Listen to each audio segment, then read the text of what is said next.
प्रेम से बोलिए सरस्वती मैया की।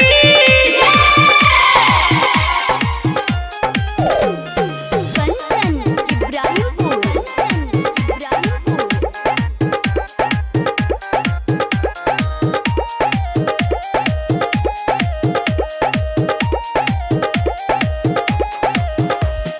रोजा भोरे भोरे पूज छमैया तोरे आरतिया पूजिया रिंकिया के जोरे आरतिया पूजिया रिंकिया के जोरे रोजा भोरे भोरे पूज छमैया तोरे नितुआ या नीलुआ मनसिया के जोरे दया कद लंबा लंबा नाक वाली के दया कद लंबा लंबा नाक वाली के पास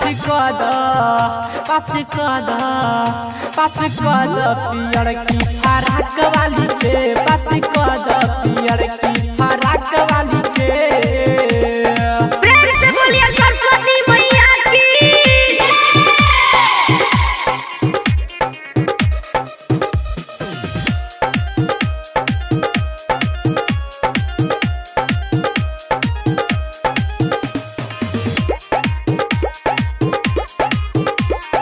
कंचन इब्राहिमपुर। साले साले सुन है मैया मूर्ति बैठाई तो छत फूल माला तोरे चढ़ाई तो फराक वाली के। साले साले सुन है मैया मूर्ति बैठाई तो छत फूल माला तोरे चढ़ाई तो फिर गाना जहर मासूम आँख वाली के तानी फिर गाना जहर मासूम आँख वाली के पास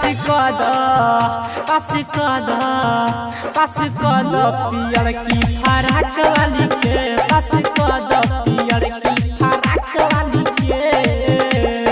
प्रेम से बोलिए सरस्वती मैया की।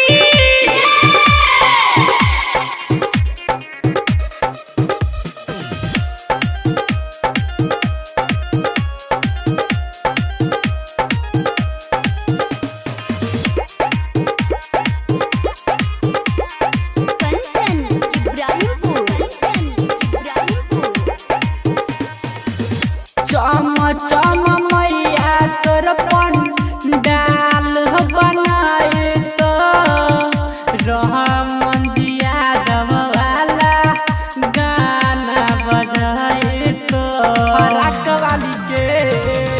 चम चम मैया तोर पंडाल बनाए तो VNT म्यूजिक वाला गाना बजाई तो राकेश